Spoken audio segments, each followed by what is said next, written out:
Hey everyone, welcome to the second episode of the Sport Psych Show. On this show, I'm going to be speaking with Dr. Chris Shambrook. Chris is a sports psychologist with enormous experience. He's a veteran of 5 Olympic Games. He's been lead psychologist for Great Britain rowing since 1997. And I don't know if you know this, but GB rowing is one of the most successful Olympic programmes in the world. Alongside his work in rowing, he's worked with a vast array of sports competitors. And these days, he spends as much time working at boardroom level in leading organisations globally. He's got a PhD in sports psychology, he's an honorary professor at Staffordshire University, and he's got a brilliant TEDx talk that's well worth checking out. It's an absolute honour to get Chris on the Sports Psych Show. He's a psychologist I've admired for such a long time, and I've always learnt so much from speaking with him about a subject he's clearly really passionate about. So without further ado, here he is, Dr. Chris Shambrook. Dr. Chris Shambrook, thank you so much for joining me on the Sports Psych podcast. It's great to see you again. Something I need to tell you, actually. You were a massive inspiration to me when I was... I don't even think I was a young sports psychologist at that stage. I think I was still doing my qualifications, which isn't me saying that you're a bit older than me. That's clearly not what I'm saying. But I watched you do a golf presentation, and obviously my background being a pro golfer, golf coach, and it was brilliant and I loved it. And you did this action as well. You talked about, it was about confidence, it was a piece on confidence, and you talked about injections of confidence. That's right, you talked about dwelling on your strengths and your best moments and things like that, your best performances, your best games, and you talked about an injection of confidence, and you kind of spread your arm out and you mimed an injection going into your arm, which I actually really loved. But I did that exact thing, so I completely stole it from you in front of a group of 11-year-old kids a couple of years later at a county golf thing, and I got berated by the head coach for saying, yeah, that kind of looked like you were injecting something you shouldn't have been injecting. So I kind of thanks to you, and not thanks to you. It was in Northampton, I remember it. So yes, okay. Yeah. Good memory. No, thank you for joining me. And we are, so everybody knows, we're currently in my lounge because Chris lives nearby me. So I'm absolutely delighted to have him here. And I follow him a lot on Twitter and follow him and all the stuff that he does. Chris, you've been involved with British rowing for quite a long time. Since 1997, yes. So what's that, 21 years now. So yeah, five Olympic cycles, 21 years, and a consistent thread through my sports psychology career with some other sport work alongside of that, and sort of developing sort of a portfolio of work outside of sport. But rowing has been the thread from the first opportunity that I got to work in Olympic sport, and yeah, it looks like I'm a bit needy and clingy and can't let go of it. Well, I would say working 5 Olympic cycles is something to be really proud of. But one thing that I've met a few of the rowers, and they are probably the brightest people in the whole world. So it kind of brings its own pressure. I mean, I don't know if the audience know this, but virtually every single rower seems to be doing a PhD. It's like they get introduced on TV in every Olympic Games, and it's this rower in the 8 or in the 4, and they're doing a PhD in maths, and they're doing a PhD. So they can't. That must be. You have to be confident yourself. You have to use your own techniques on yourself to be able to deal with those competitors, right? Yeah, definitely. Yeah, I think I've seen that in all of the people who are involved in the highest level of sport. Actually, the best coaches, the best physios, that they all have to manage their own performance anxieties on a day-to-day basis, and particularly if you have a level of leadership or responsibility and people are looking at you to have an answer. I think it's really important that you've done the groundwork to be thinking about, what have I done to earn the right to be offering something here, and then offering it in a way that, a great deal of the skill is offering it in a way where people have a sense of belief because you deliver with conviction. Certainly the best coaches are, I've said it many times that I think the best coaches I know are the ones who consistently demonstrate the hugest amount of belief in the philosophy that they've developed. So we can have different philosophies as coaches, but we could have similar degrees of confidence in our philosophy, and that is such an important factor. But yeah, so I think it's great. There is a pretty good chunk of the rowers who are pretty bright people. There's certainly an increased diversity sort of coming into the senior squad at the moment, but they all do tend to be pretty smart and have developed their thinking, evaluation skills of self and others pretty well, and that brings its own challenges and opportunities. Interesting, because do you think there's a relationship between intelligence, and when I say the word intelligence, I obviously understand from my sort of formal psychology qualifications that there are a range of different intelligences, but intelligence as we would popular, sort of as IQ, we would know kind of thing. IQ, intelligence quotients, basically, and the relationship between IQ and being, whether you call it mentally tough or mentally skillful. Have you found there to be a relationship there? Not that I've directly seen, because I think, as with many personality characteristics and personal characteristics, I think it's your skill and your ability to understand the value of what you've got and then use it appropriately. So some of the smartest people, I think, have tended to be too smart and end up overthinking, and as a result are potentially their harshest critics and most difficult competitor to overcome. Because they can't actually suspend belief sufficiently to believe in themselves to give themselves that edge. But equally, some super bright performers who have had that sense of self and perspective to be able to step back and kind of go, right, what is really going to help me here, and how can I use my intelligence to help me develop a mindset that is going to help me thrive in this situation. And I think, I've talked to quite a few of the rowers in the past, and I think it's really important that they learn to row stupid. If you weren't as bright as you are, but you could only do your thinking beforehand to come up with the most amazing plan, and then afterwards to interrogate the execution of that plan so effectively, but in the middle, if you just lost all that intelligence and could only, enact a couple of things, that would probably be a pretty useful way of working for a while to see what that brings you, in contrast to having a very cognitively loaded approach the majority of the time.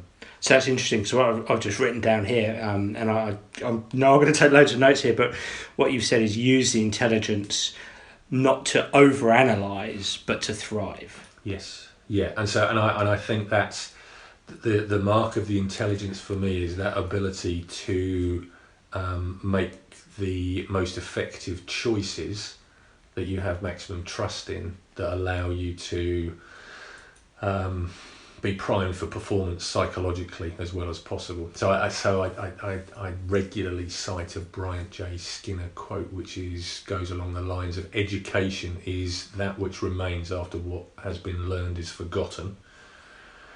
So I often say to the athletes, technique is that which remains after what has been coached is forgotten. How well can you trust yourself to forget in the pressure of performance, to be able to trust what has been put in place? But if you can't use your intelligence to kind of go, right, what does active forgetting look like? So I'm maximising my ability to trust what I've spent so long ingraining. And so the intelligent people are really good at kind of being able to go, right, I know the focus I'm going to create, I know the self-talk I'm going to use, I know how I'm going to use different cues to immerse me in the experience, so that I'm allowing performance to flow rather than sort of trying to think my way through every moment of the performance and being sort of, paralysis by analysis kind of thing.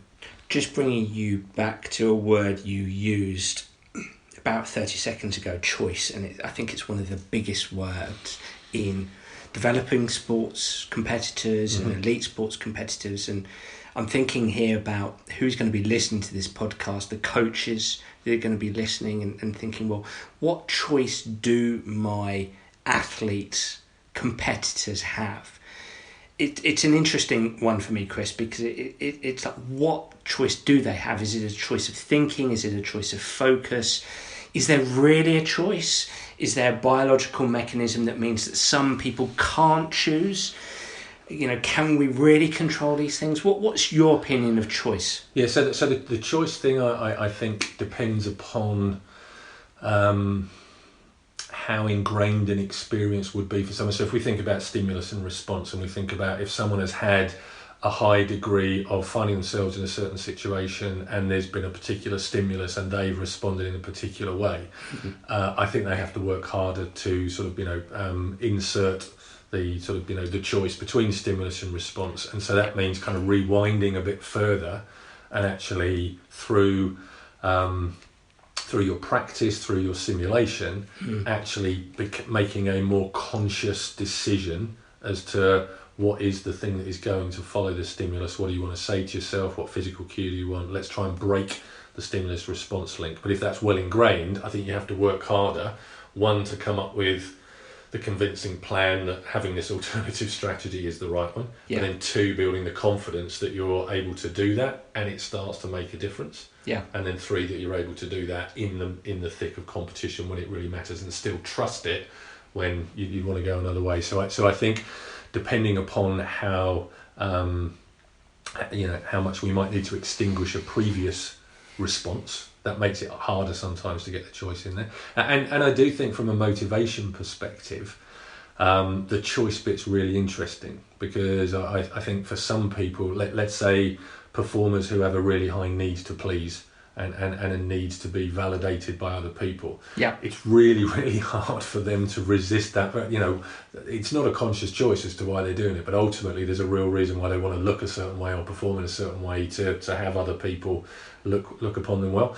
I think that's often pretty difficult to be aware of that and then put choices in that really speak to that belief. So you can get a lot of people feeling like they don't have choice because the moment runs away with them, because there's such a drive and a desire to kind of do it right. They're thinking about the outcome before they've actually executed the next step that goes there.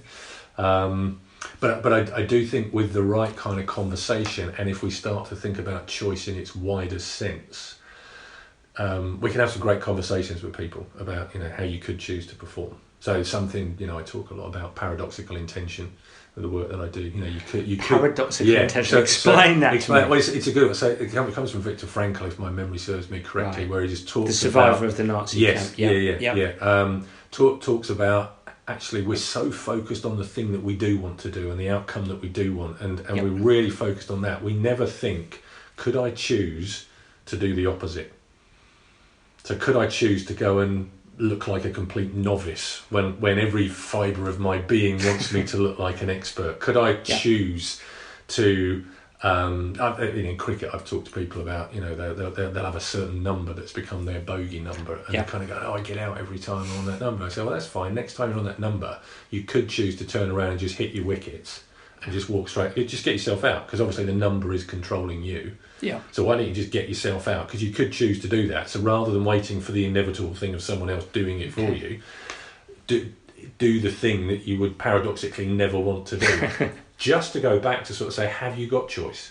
Because we're so focused on, I have to do this thing that is the right thing, and anything that isn't that is failure. Well, but you can choose to fail if you want to. And if I incentivised you enough, without going down the route of sort of getting to bribery and corruption, but if you were doing it as an experiment, how good could people do? How well could people perform as the world's worst teammate, or the most inept decision maker, or and just kind of go, right, free it up, because you could do that if you wanted to, but you'd never want to because it doesn't make sense. So can you choose different versions of the positive you, and which are we aspiring for today? I love that, because what I hear you saying is almost putting a different meaning to your performance in some respect. It's meaning is this word that constantly comes up to me, and we'll return to that in a second, but there's so much about what you've just said that I want to pinpoint. I'm just trying to bring this back for coaches from a practical perspective here. So if you're a golf coach, you could ask the golfer who is petrified on that first tee, and consistently petrified, and obviously that fear is one of, by and large, hitting it right out of bounds, or hitting it left in the water. So hit it right for me out of bounds, hit it left for me in the water. In tennis, it might be a fear of hitting a certain shot. In football, it could be if a player's getting constantly angry and frustrated, annoyed, and has a real temperament problem. As you acknowledge it, paradoxically, will go out and be temperamental here, and in that way, you're introducing them to this notion of you've got a choice here now. Choose to do the behaviour that's slightly maladaptive, but then they start to recognise there's a choice. And then also sort of play with what are the different versions of your optimal performance that you'd like to choose. So again, rather than feeling like I have to perform like this, I must perform like this, and anything that isn't this is a failure. So I'm now just kind of priming. It's the failure orientation and the story that goes on in your head that anything other than this isn't good enough, and I'm a failure and I don't want to be that. So people get very singular in their definition of success and sort of ascribe quite strong constraints to what they have to do. So from a practical perspective, which are the things that we're choosing to test out today to see how well you can do them under pressure. And that's why, particularly if you look at the threat and challenge stakes work that's come out of Staffordshire University, Mark Jones, Dr. Mark Jones, If you look at that, I think from a coaching point of view, some of the most practical stuff going, because it says take control of the stuff that you're in control of. So in terms of your routine, your preparation, what you want to focus on, how you get yourself ready. Focus on the stuff that you're really confident in. Maximise your sense of confidence. So look at the evidence from practice and those things that you are best at and most consistently using in an effective way. But the third bit of approach goals. So what do you want to find out? What do you want to test yourself on? What do you want to choose to try and do in this situation? And I talk to, for the last 3 Olympics, I've been talking to athletes for the final in terms of, what a great opportunity to find out how well you can do X in an Olympic final. So rather than kind of going, I've got to get a gold medal and anything other than a medal or a gold medal is a failure. Be curious about how well can I do X in this environment. And that's where the choice bit also is. It's freeing up the thinking to be curious to find out how well you can do something rather than feeling that I have to do something to a certain level and instantly I've closed down thinking rather than keeping thinking freed up and I'm engaging with a situation on my terms rather than having the situation control me and define to me what I have to do in order to be good. So I definitely say for the coaches out there, think about, what are we looking to learn and develop? What have we practiced? And let's see how well we can put it into practice. Let's see, and we'll evaluate the extent to which we did it. Which situations did it go really well? When was it not quite so well? And if we get nuanced about, how good it was rather than it was either perfect or it wasn't, then again, people know at the end we're going to reflect and learn to then move it forward rather than feeling like I'm finishing and I'm hoping I don't get told off for not doing it right. And I think that listening to what you're saying there, this is where I like a technique like scaling from solution-focused brief therapy, in as much as you can slide up and down that scale. And you can do that with skill development. You can do that with technical development in as much as, well, show me what 4 out of 10 looks like here. Show me what 8 out of 10. Show me what it looks world-class looks like. And just playing about with ability and just playing about with the technical side, movement and stuff like that. I've done that in the past with any number of sort of athletes. So I'm thinking of a cricket bowler here, but we were having a brief conversation, net session, and sort of wasn't feeling too comfortable with the action. I'm kind of I'm no cricket coach, but I said, right, look, when you're bowling really well, what are the 2 words that spring to mind? And I think the words were rhythm and freedom.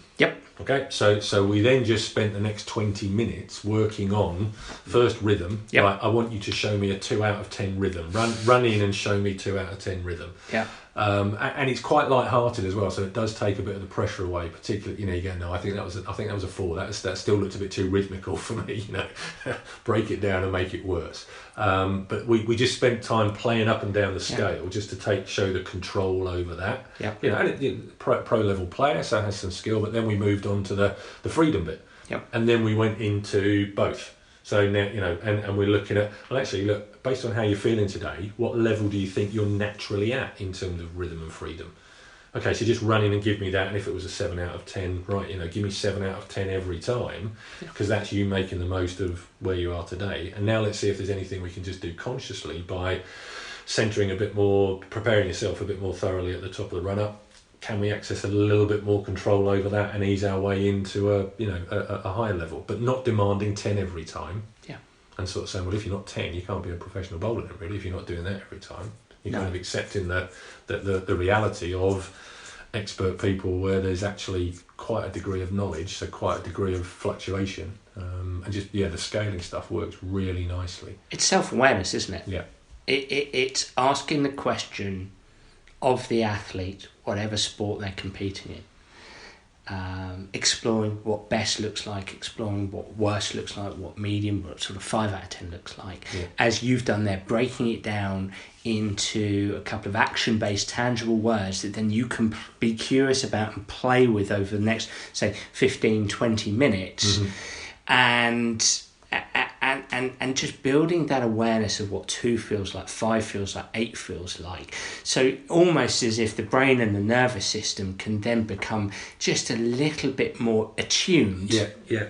And it's quite interesting if you ask someone to, can you give me an 8 and then go down to a 3? Just to very deliberately get that big contrast, to kind of go, look, this comes back to the choice point. Yeah. Look how in control of the movements you are. Yeah. You're spending a lot of time worrying about not doing it perfectly when you're fully capable of very skillfully changing the degree of skill that's on show. But and 2 practical things come into my mind, one from golf, one from football, is that golf, people underestimate the power of words and how we can enact those words. Mm-hmm. And if we take a word like confidence, and I might work with a golfer, say on the putting green, and I might just say to them, look, show me a confident putt, and then from there show me a 3 out of 10 confident putt, to get them more aware of what more of an anxious negative putt looks and feels like, and then what does 8 and 10, 9 and 10 out of 10. And then maybe on the football pitch, this is an interesting one, I've said this for a number of years, is that coaches underestimate, and this is rugby and it's baseball and it's American football and it's every sport out there, we underestimate our ability to influence behaviour by enveloping a skill in a certain word or set of words. So an example could be, and this was a few weeks ago, I said to a coach, and this was by the side of a Premier League pitch, so it's a fairly good level, and I had a conversation prior to this training session with this coach, and he sort of took me through the activities he was going to do. One of them was a fairly basic passing activity, and I said, let's be curious, let's play around with some words here, let's play around with some mindset words, let's pick confidence, and when you're delivering your instructions, ask your players to execute this passing exercise in the style of confidence. Mm-hmm. Show me a confident pass, show me a confident, and then just ask them some questions as to what they experienced. And it was really interesting talking afterwards with this coach, because he got some interesting feedback from the players, in as much as I intentionally and I deliberately tried to pop it in there with some confidence, and that felt good there, and my strike was crisp. And some players aren't going to always give you a lot of feedback, but he really built the awareness of what confidence felt like. I think that's for me one of those classic ones that over the years you start thinking about body language and the role of body language and what impact that has on confidence. But I got to the point where I'd much rather talk to people and sort of say, look, taking control of your body language and intentionally delivering with that message that you're sending out. I'd rather you got to the end of a performance having made the conscious choice to do that, mm-hmm. so that we know that we've potentially got the benefit of it, rather than getting to the end and kind of go, I'm not sure I really gave myself the biggest sort of confidence look today. Okay, well, we don't know now whether that would have made a difference. And I think some of this stuff is about what are the choices that we can make that if we do them, we stack the odds in our favour, and if we don't do them, we kind of going, maybe that was a missed opportunity to really test ourselves out and go for it. And it's the confidence one's interesting. I've done some training with an actor in terms of presentations, and he talks about a status scale. So when you're presenting, so you've got a naught out of 10 or a 10 out of 10, and you can be anywhere in between on the stage. Yep. How's your audience going to read you depending upon where you are? Because if you're naught, you're hardly coming out from behind the curtain. You're sort of so apologetic to be there. If you're 10, the audience get very annoyed with you very quickly, because all you're doing is telling yourself how fantastic you are and a bunch of people and how delighted you are to be there listening to yourself. Somewhere around the 6, 7, 8, there's a status which is appropriate for the audience to connect with, but also is sending the messages for you in terms of the balance of humility and confidence to kind of go, how do I want to come across? And, we can think about, for any performer, what's the kind of scale and the status that you want with yourself first in order to engage. And I think in sporting domains, you want to be higher a lot of the time, just because there's a lot of everyone else's job is to try and knock you down. Yeah. So you start higher. What's interesting there is, do you think, because I'm picturing this actor coming on stage, and I'm almost putting myself in their body, their brain, and kind of experiencing acting, and I kind of hear what you're saying is there's got to be room to check in with yourself. Yeah. You talked about the balance between humility and confidence, I think you said, and do you think in a sporting performance, and we could talk about elite rowers here, but also we could talk about developing, rugby players, footballers, baseball players, American football. Is there room in sport to check in with yourself while you're competing? Because so often people talk about, they use this term, the zone, or they just talk about, thoughtless, no thought or thoughtlessness. Yeah. You've alluded to high performance being something where you've got to check in with yourself. Is that the case? So I think certainly for some, so if we go back to the challenge mindset stuff, so multiple opportunities to retake control. Yeah. So I'll often talk about high performance sport being the control challenge. You've got to get in control. You've got to stay in control. You've got to be ready to regain control when you've recognised quickly that you've lost control, and actually maybe sometimes make yourself lose control a bit to then get back on, so you're not waiting to be interrupted. So the control bit is really important. And so I think for some personalities, being able to play with that and sort of say, look, you like structure and order, and you benefit from that. Yeah. So if we've got the kind of games where there are breaks in play and their phases, we can give you multiple opportunities to restart control anytime you want to. Okay. So whether every time there's a referee's whistle, whether every time there's a sort of a particular situation, I'm kind of going, this is me just to sort of restart my engagement. With how that works. With the rowers, it's a 0 to 2,000 metre track. They have a very detailed race plan which they've thought through.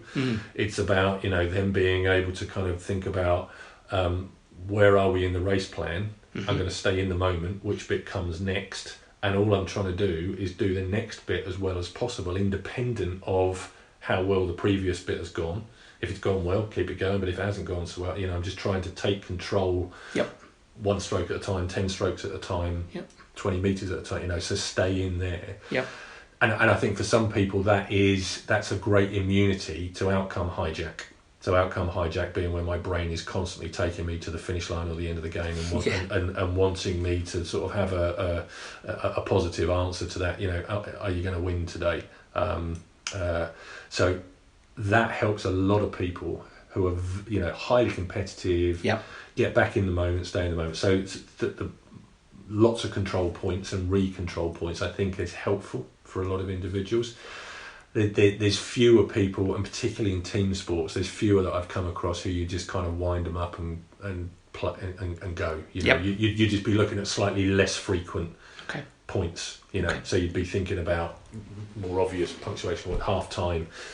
Your ability to kind of roll with it and not need to check in is better because you're able to just because of the way you work and engage with the problem solving. It's probably more of an open thinker who likes the problems coming up and sort of is looking to kind of react and respond. Yeah.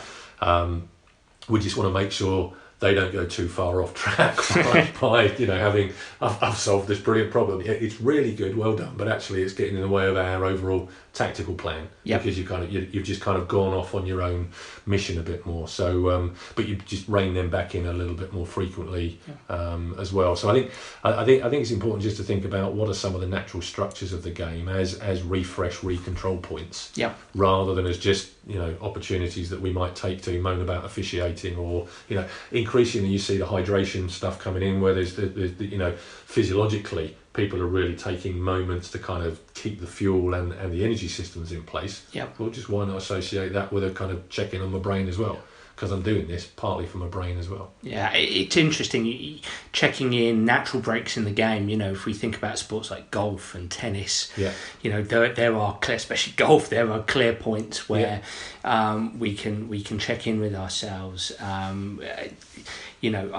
can think of a sport like rugby where you might not think there is a lot, but actually there's a lot of downtime because there's so much structured play in there. And then you have a sport like football, soccer, whereby I often get a lot of people say to me who are employed within the game. They'll say, well, how can you work in soccer, because it's such a fluid, instinctive game, it's so quick. And there's several things to say there. Firstly, the game works in seconds, the brain works in milliseconds.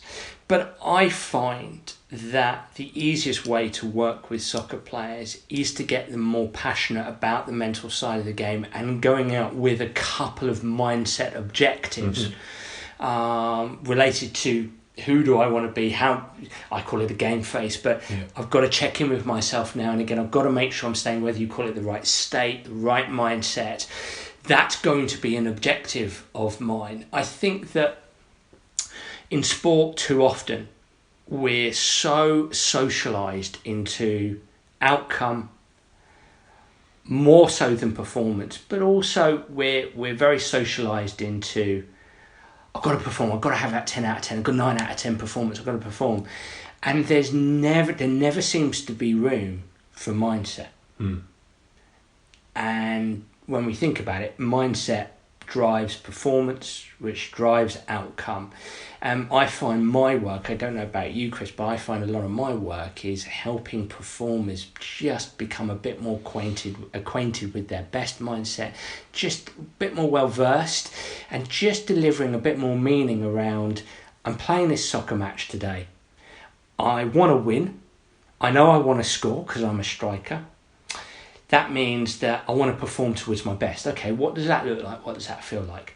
And then they tend to stop there.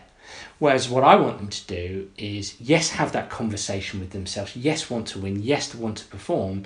But can we now direct the conversation, the narrative towards, okay, what does a great mindset look like? What does it feel like? What am I going to do if it goes wrong?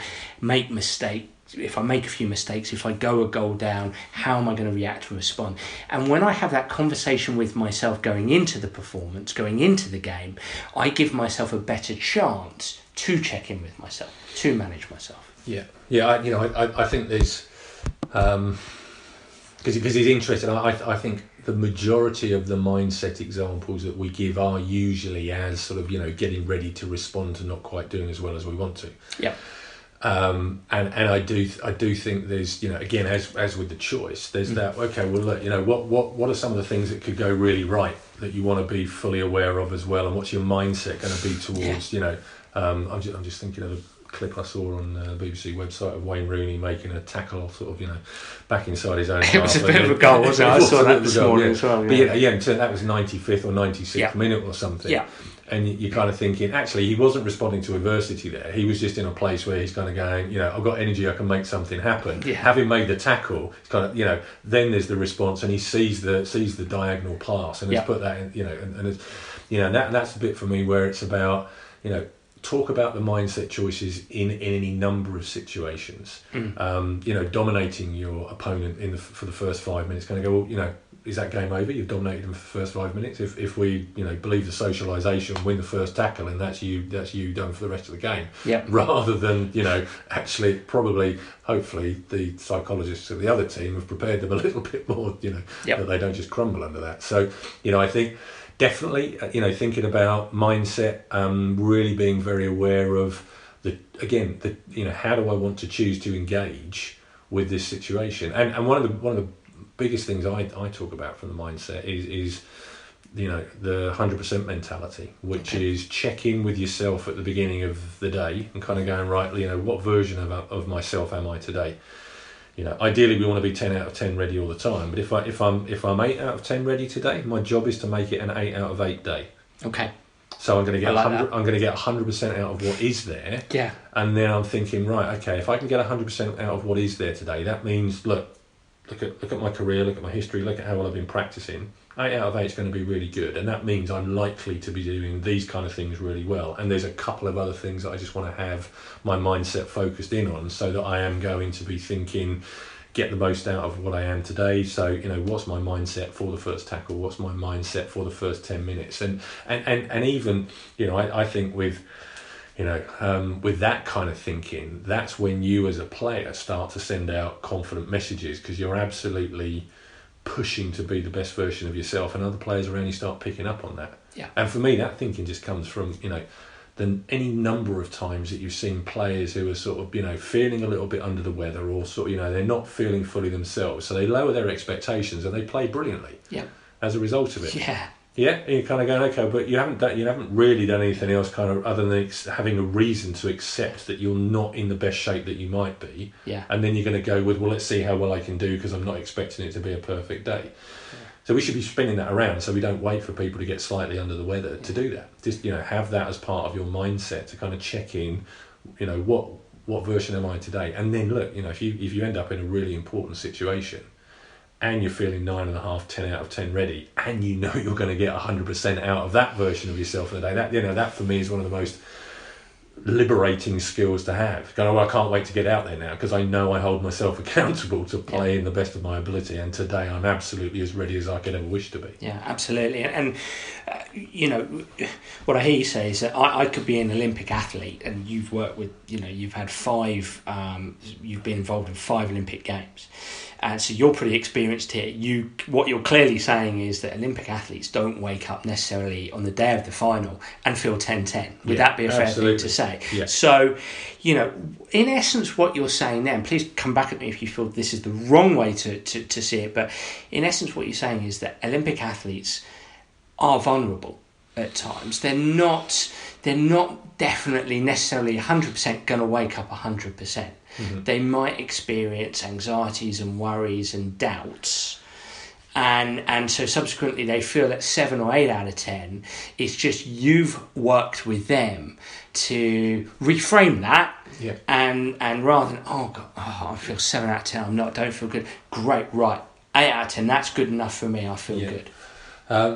So I'd say if they know they're going to wake up with anxiety and worry and doubt, and they know how to use that productively and helpfully. Yeah. So if they're brilliant at worrying, we've had lots of conversations about the fact that they just happen to be someone who's gifted at worrying, and they've started to work out how to make it as a forward moving, positive action taking quality for them. Yeah. So it's usually when it's just physically a check-in, and maybe physically I'm not feeling as rested or as recovered, or actually maybe there's been a little bit of illness around the hotel and people have had a little, just a little bit under the weather. Okay. So it's usually a stimulus where there's something outside of the mindset. Okay. But equally, if I'm not thinking quite as clearly as well, then I'm kind of going, okay, it's more of a struggle to think clearly today. So it's definitely sort of geared around that. And we're also, the other bit that is critical here is that who are the people that are giving themselves this score? And what does an 8 out of 10 ready mean for this person to be going and doing what they're doing, having invested all of the years, hours, and everything they've done? What does that score actually represent in terms of if they go and get 100% out of it? Because if I had to sub in the boat last minute and they were asking me to get 100% out of how ready I am, I'd be roundly useless. Yeah. But this is about investing in the progression and development of people over time, so that they're taking their track record with them of, who am I? What do I bring to any situation that I'm in? What can I expect and celebrate of myself in terms of the good stuff? Because quite frankly, we spend so much time working on the stuff that isn't good enough. That's one of the first things that people lose sight of.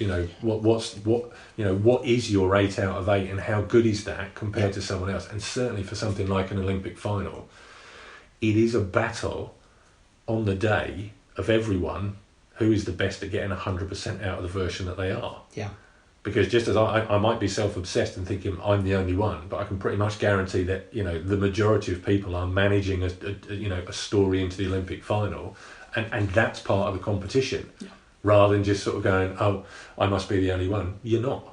And if you're more prepared to work with a version of yourself that you are than the opposition is, you've got competitive advantage as you sit on the start line, not only from everything that you've done, but also in terms of how you're seeing this moment and this opportunity. I love the term you've used there, invest in people. And I think as coaches, and I know I go back to being a golf coach, and I didn't necessarily see it as investing in people. It was probably more, let me see if I can fix their swing so I can stop them from slicing the ball. But when I reflect back, I wish I had been more of a relationship coach or people coach, person-centred or player-centred rather than coach-centred, rather than it's tech-tack, or and being obsessed there and being focused there. I mean, I'm conscious that we're going to have a lot of under 12s, under 14s, under 16s coaches who aren't full-time, and they're going to be listening to this and hopefully getting a lot of great information from it, but also saying, okay, but that's Olympic rowing or whatever, but how is this relevant for me as an under 12 or an under 14 coach? Is this relevant for me? Because I think it is. I think when I listen to you and I reflect back on the last 25 minutes of speaking with you, the overarching title here for me is put psychosocial first. That whenever you walk out onto the pitch or the court or the course as a coach with your player or your players, the psychosocial piece must be first, because you're investing in them as people. You have to help them grow. You have to be. You're alluding to the ability to think flexibly, to create a narrative that's flexible, that's adaptable. Because in the long term, not only does that help them as people, but if they do want to go on and perform at higher levels, they have the capacities that you're talking about. So I don't know if there's a question in all of that, but I think in terms of, I guess I'm not quite so much on a mission to say get psychosocial first, but what I would be is be fully confident that you're in a position to evaluate the role of the psychosocial within the performance, in the same way that we've got a tactics board and we've looked at what's there, we've been developing some skills. I'd be saying be as confident that you've got something to evaluate in terms of how well we've shown up psychologically as we are in the other things. How well did we take that mindset and bring it to life in the first quarter, in the first few holes that we played, whatever it might be. How present was that, and how obvious was that, and what was the relationship between that and any of the other things that we've got going on there as well. So I think that's the bit for me. So rather than saying it's got to be number one, it's to say, look, if it's not in there, you don't know what role it might be playing. So try and get some conversations happening that give you that bit of the jigsaw to have a look at as well and find out. And I think I've described in the past to coaches where I've talked about, look, I'd like to change the evaluation system of your sport. So I'd like the medals to be handed out at the next Olympics for the individuals who had demonstrated the most mental toughness within the performance. And there's going to be a new way of assessing this, and the International Olympic Committee have come up with a way of satisfying themselves that they will be able to give the medals out based upon the mental toughness and the psychological attributes that are demonstrated. If that was the case, how ready are your players to be pitching for anywhere near the top step of the podium? Because if it was all about those as the outcome, those are the things that we'd be obsessing about. But the reality is, it's about the score, the result, and then any number of statistics that we might be able to sort of gather along the way. Yep. We don't have the same data and ability to obsess with that stuff, so we don't value it as much. But if we change the game and it was all about, right, who's the mentally toughest here today, you kind of go, right, okay, so I need to spend some time making sure that we're going to win on those criteria. Yep. And that's where I think there is an opportunity for people to start thinking about that in terms of, comparing your team from one week to another. What's the amount of growth and development in how well you've talked about some mindset stuff and how effectively one or several or all of the players have put that into practice.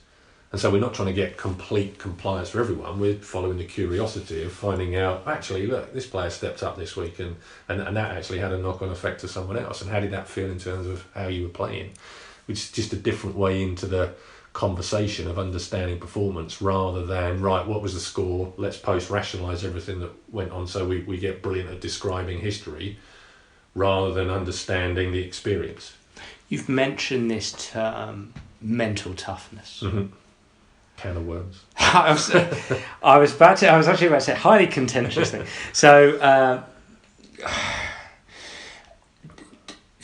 I really want to stick to. Well, let's look at this across the board, because again, I understand and I know there's coaches out there who are coaching 10s, 12s, 14s. There's players who are listening to this who are younger.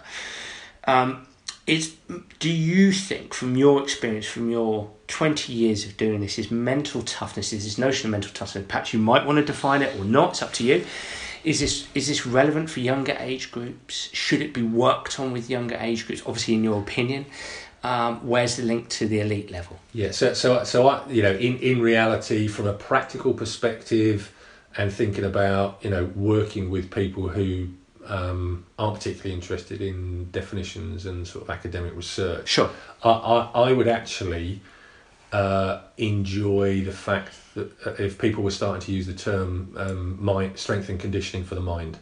So, okay. so if we think about strength and conditioning for the body and how well accepted that is, we then kind of go, okay, well, given the nature of our sport, what would be the mind strength and conditioning that we'd want to do? So which particular attributes do we want to strengthen in terms of our players' ability to focus under pressure, or sort of, when the spotlight is on them individually, their ability to manage that spotlight really effectively. What might we do in terms of conditioning the ability to do that in different grades of pressure? So if we think about the strength and conditioning concept for the mind, I think that helps us, because it's trying to get at the same kind of thing about toughness and sort of readiness and preparedness. But it's actually sort of saying, but what do you actually want to be strong in, and therefore what kind of conditioning do you want to do that helps you feel that you are developing that particular quality to be with you when you want it. And that's what the best strength and conditioning coaches do that I see. They are brilliant at understanding the sport and working with the coaches to create strengthened physical movement patterns that are absolutely fit for purpose to meet the demands, the toughest demands that you're going to face. But they put the strength work in place and they help the athletes condition those things so that it becomes part of them. What's the equivalent in terms of the strength and conditioning for the mind? I think it's kind of that becomes a really good conversation you can have with a lot of age groups. What are some of the things that we want to be strong in mentally? So what are we going to measure ourselves on, and how do we do that? And I think for me it's kind of almost moving away from the can of worms in terms of the academic definitions of this, and sort of saying, what is someone who's actually a coach?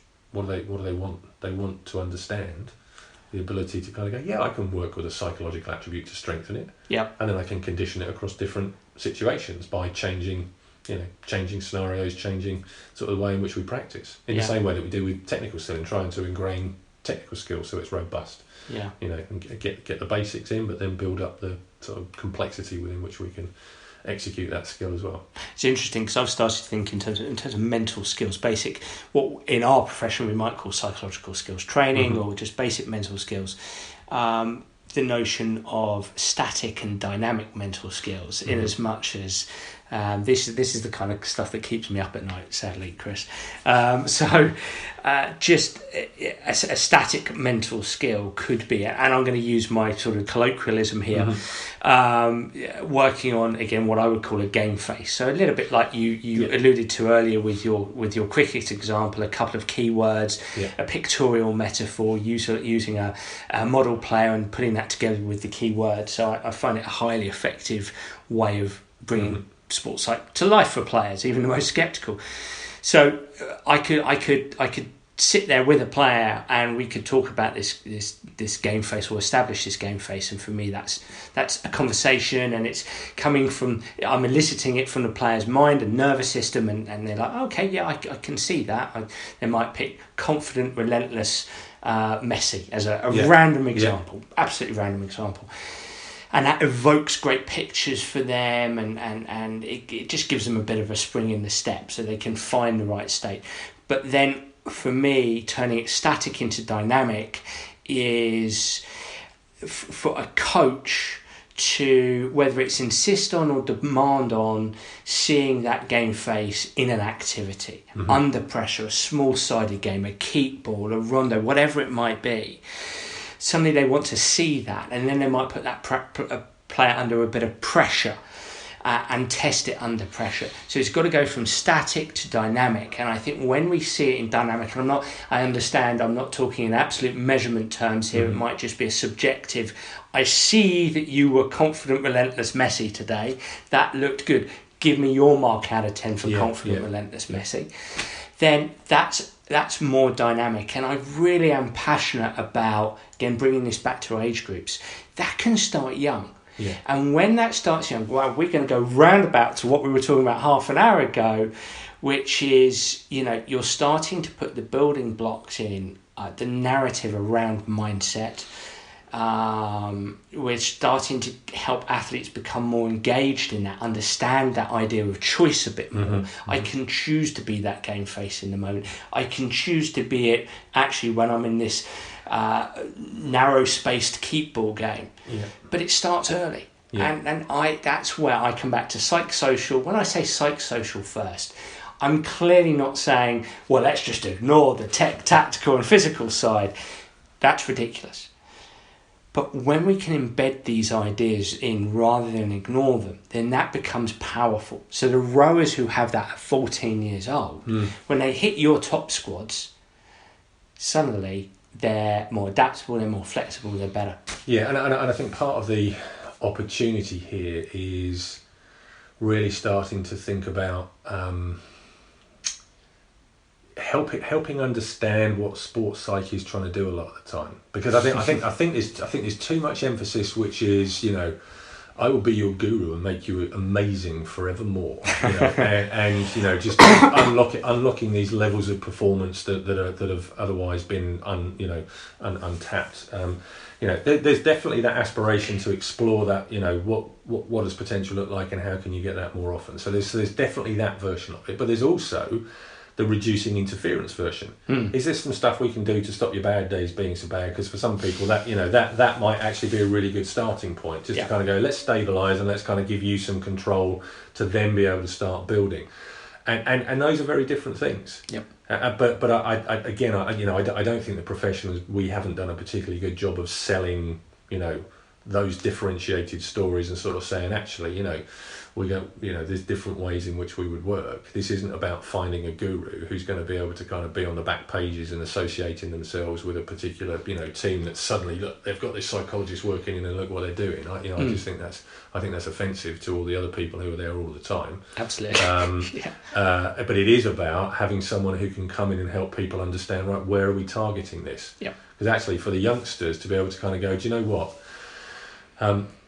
We've done some stuff here that means that you've got a level of performance that you can start to trust is going to be there more consistently. So you don't need to worry, you don't need to worry about how bad might it be if it goes bad. And again, for some personalities, that's kind of more of the driver, the fear of failure, celebrating that. Well, look, you've got a fear of failure, so let's work with that and help you become great at using your fear of failure to put the right stuff in place that builds. Yeah. Compared to, but we'd like to be in the position as well where there's some exciting stuff to look forward to. Yeah. So, what does the mindset look like? So if I'm having my confident, relentless Messi and I'm feeling great, well, what's that going to look like today? Because other times the confident, relentless Messi might just stop me messing up. Yeah.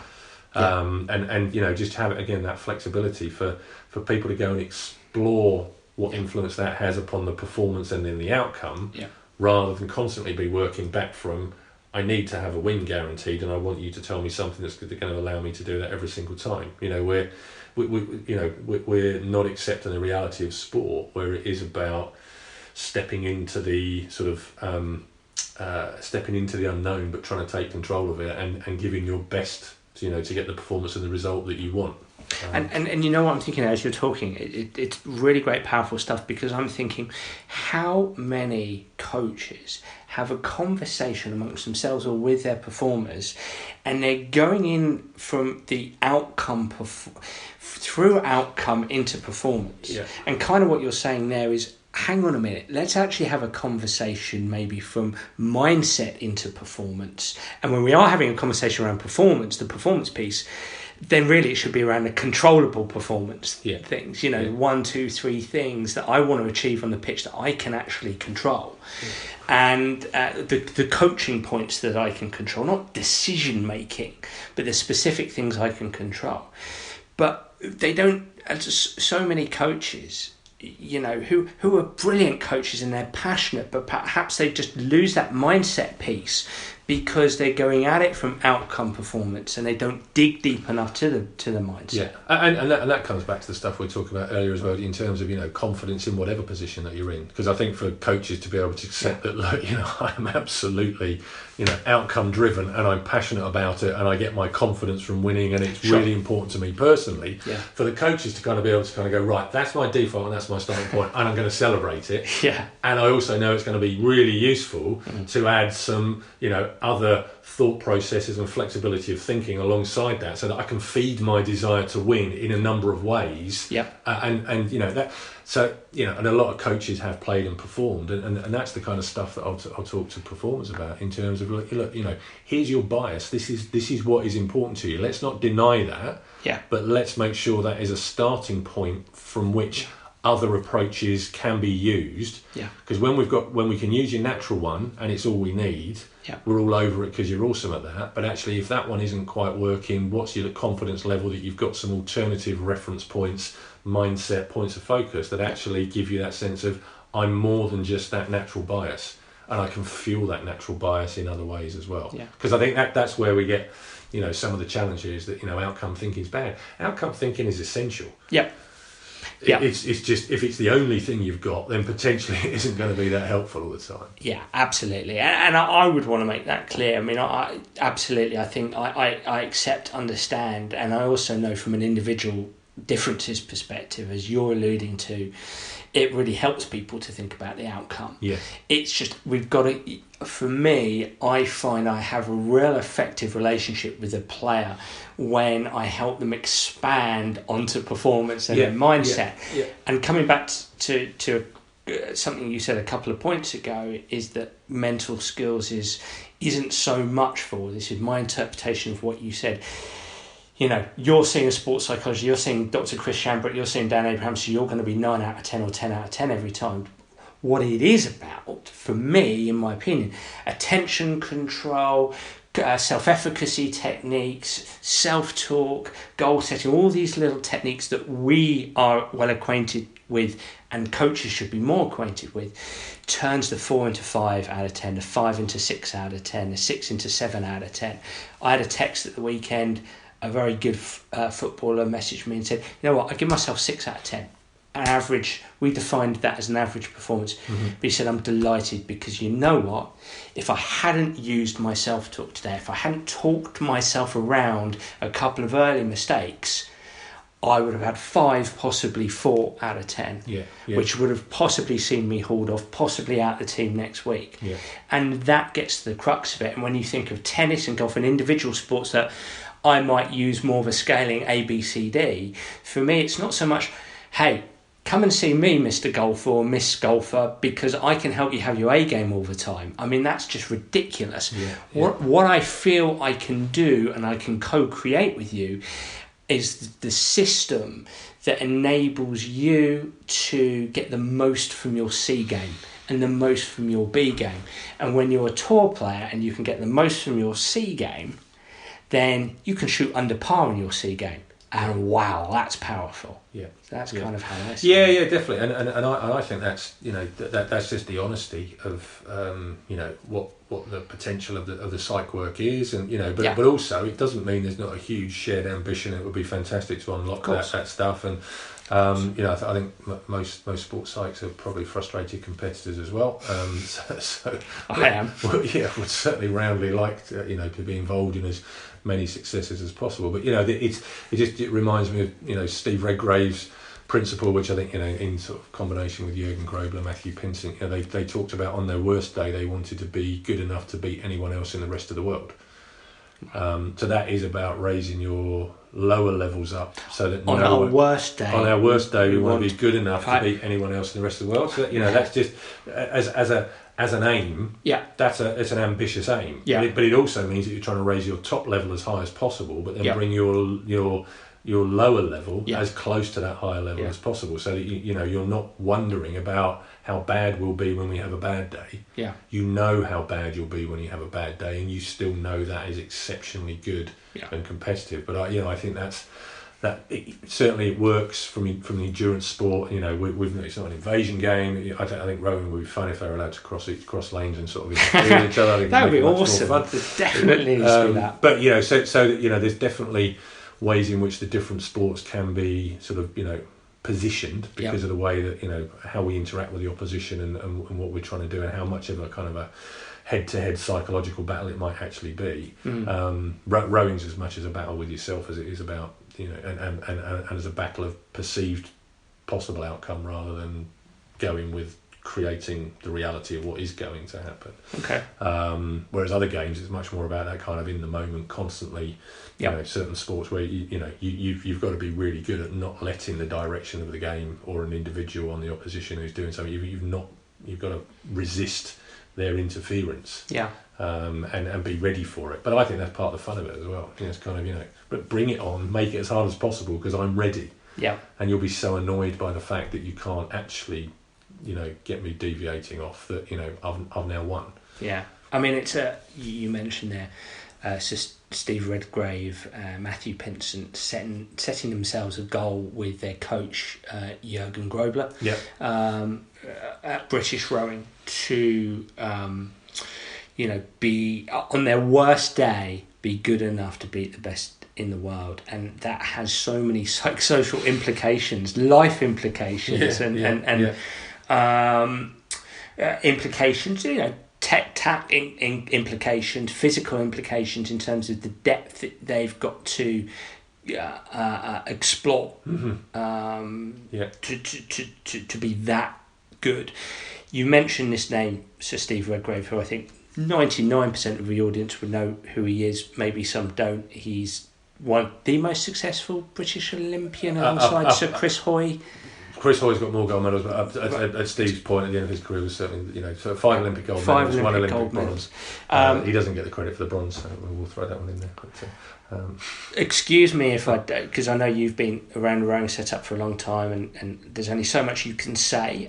But when you have had interactions, if you have had, because I understand sometimes you just don't, but was there anything that, whether it was Matthew Pinsent or Sir Steve Redgrave or the best, because British rowing has been enormously the best in the world, arguably, for the last 20 years.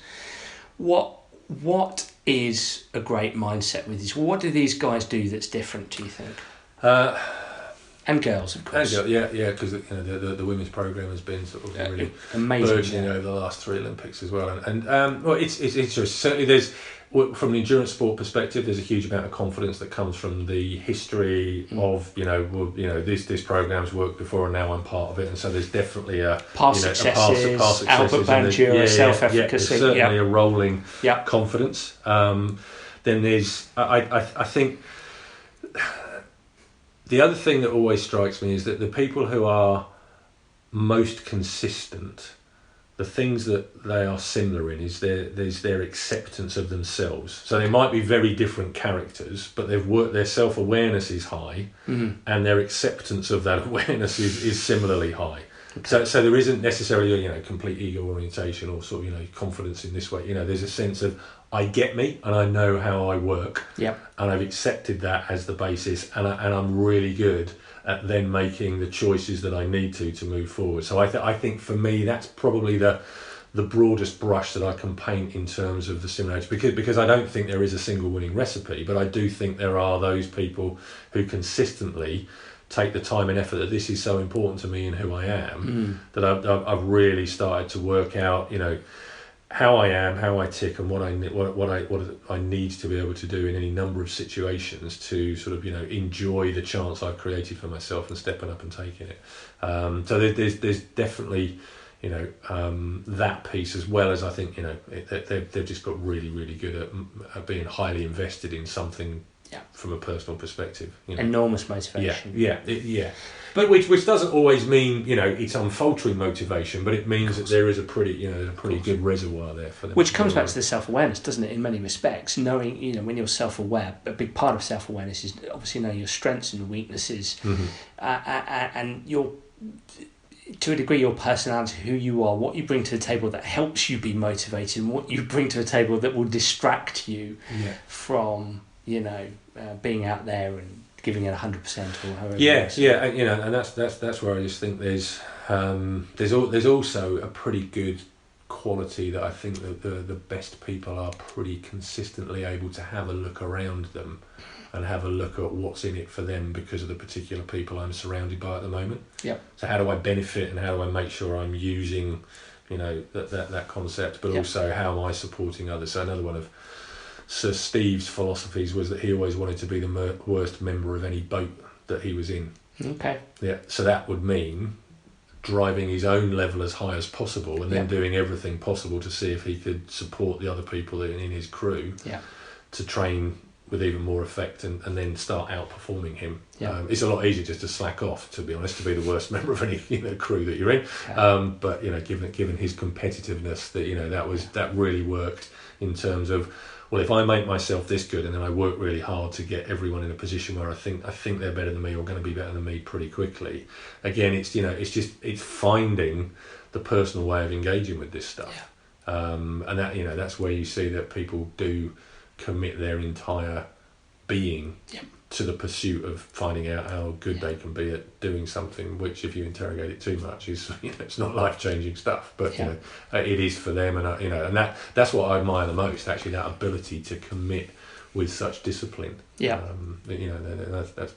That's again, just the commitment levels that people show is just phenomenal. So, last question, based on what you just said, can that be taught, developed? Can that be showing commitment beyond possibly what most people can comprehend? Is that born? Is that made? Is it a mixture of both? Is it the environment a coach sets up? Is that coach's character to drive the player?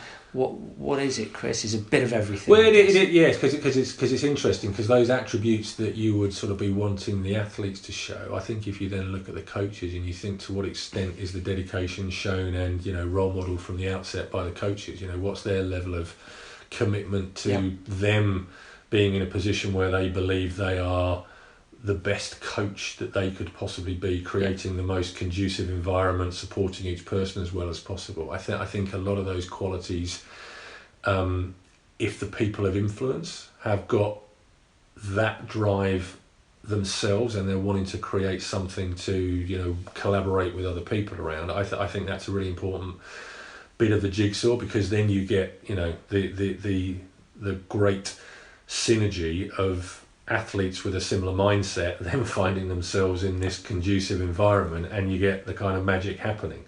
So I do think it's the kind of meeting of minds with an understanding of the meaning of this to me personally, and I seem to have found a soulmate in here. and whether it necessarily feels that way, but you've got a collision of commitment from the right people at the right time, and then I think it's really interesting what can happen for a short period of time in terms of what impact that might have upon commitment and an impact.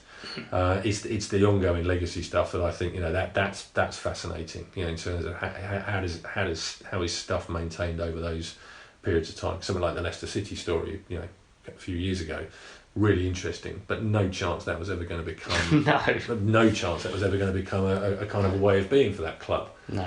But that sort of the coalescence of the right things at the right time. Yeah. Absolutely. Great stuff happens. It's the ongoing stuff in terms of how do you do that actually, as a way of being, and it becomes an expectation. That's the stuff that I think that's more of a combination of very outlier individuals combining to then be able to set up an environment which really understands the secrets behind it, to then pass them on and give everyone the best chance to kind of go, right, come and play your part, see what you can do. So they know what they're doing. And seeing the opportunity and being curious to see if they can play their part and sort of take up the baton and add value even. Yeah, and I know that.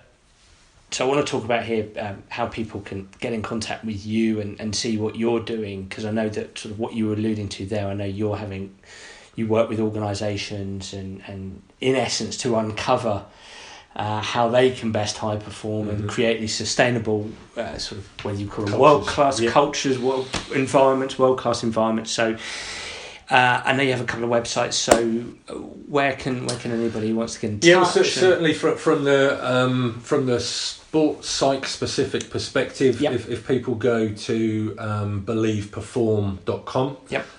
So Adam Morris sort of joined up with us a couple of years ago, and the brilliant work Adam's done in terms of sort of trying to make sports psychology information widely available with no barriers against it. So Adam continues to grow that, and there's hundreds of articles on there, isn't there? It's just ridiculous. It's Adam's loads of infographics job. and that's just there's a spirit behind that in terms of saying, look, this stuff should just be available, and if we can get it out there, then do so.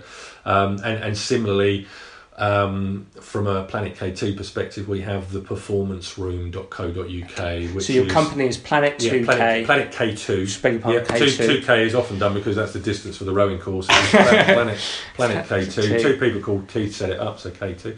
I think it's possibly another reason, but that's the one I enjoy most. The performanceroom.co.uk. Okay. Again, lots of open source information there, but also some, if there's some other content that you can sign up for as well. Sign up for free, or there's a pro membership as well. But Twitter at Chris Shambrook or at Planet K2, and I think planetk2.com as well. All sorts of stuff to point people towards other forms of social media that are all the rage.